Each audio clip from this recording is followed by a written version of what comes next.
In this next module, I'm going to walk you through answering two-parter type questions. Two-parters are a high-order type question. There's even higher levels than that that require second or third order levels of decision making. Basically, the complex thoughts are required to have you take a set of facts or information and assimilate a conclusion, and then use that conclusion to drive the answer choices. Don't rush through these questions. Take your time and don't skip ahead. These questions are more complicated to solve, but oftentimes you'll be surprised at actually how easy they are. I've worked with students in the past who have been somewhat overwhelmed with the STEM, which is generally more voluminous in terms of words and distractors and foils, and tend to get discouraged and frustrated and blow through these questions haphazardly guessing and miss out on a few points that really are the difference between the grade that they wanted and the grade they actually received. Make sure to read the STEM very carefully. This is critical. You need to work through the question and decide what facts are relevant and valid and which facts are just thrown in as distractors or red herrings. You need to address the conclusion first. This is the key. If you get the conclusion wrong, you're not going to come up with a correct answer from the choices given.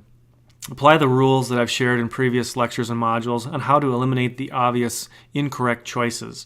This is a combination of wording, and also if you've watched the Inside the Mind module, you'll have a pretty good idea what I'm talking about based on how your instructor presents materials that are factual, how they communicate, and their own interests and desires. Two-parter questions. The first thing is to deconstruct the STEM. Just really take your time and read each sentence of the STEM and see what the instructor is trying to tell you. You'll have a pretty good idea of the answer when you read through the STEM of the question, even if you haven't looked at the answer choices yet. Make sure that you understand what is being asked. Oftentimes students will blow through the STEM, pick an answer choice, but they haven't really answered the question that was being asked. Make sure to look for key modifiers such as except or not or none. Oftentimes when you read through a voluminous STEM, you get excited about knowing the answer and you miss just a critical modifier that completely changes the answer and you end up getting the question wrong. Make sure to tease out the relevant facts and ignore the foils or distractors. Just cross them out. If it's a written test, just take your pencil and line them out to ignore them. One strategy for students that have a little bit of a harder time solving these type of questions is circle the relevant facts, or maybe just make a few notes on the side of the question about a few items that you think are imperative in arriving at the correct conclusion and the correct answer. You need to arrive at the correct conclusion. This is the critical first step. Don't skip this. Don't second guess this or try to solve the question without coming up with the appropriate intermediary step. Apply the rules, eliminate any obvious non-correct choices immediately, and look for clues.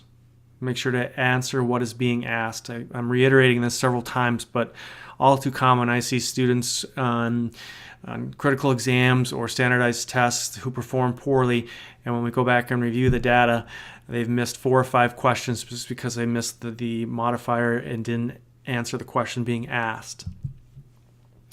Elimination is the key. There's no way around this. You can bend the statistics to your favor by eliminating a group of answers from 4 to 3 or from 4 to 2. You've significantly increased your odds to better than 50-50 about getting a question right. So take your time. Don't immediately blow through the answer choices if you don't know. More often than not, you will be able to eliminate at least one, oftentimes 2, and get it down to a 50-50 choice. At that point, you're going to rely on intuition and some of the other techniques I've taught in other modules to answer those questions. So the two-parter, obviously the STEM is at the central part of all this. There's relevant data that you need to assimilate, and then there's the foils or the distractors. Just get rid of those quickly. And more often than not, you will come up with a correct choice. Three-parters are a similar methodology. They're just more complicated and tend to confuse students. And oftentimes they confuse exam writers when they're trying to put together the choices. Basically, the information presented allows you to come to a conclusion or an answer, and then there'll be additional question that is far removed from that draws on the knowledge of that, and I'll give an example of that in the ancillary materials. The same process applies to three-parters. You're going to read the stem, come up with a conclusion.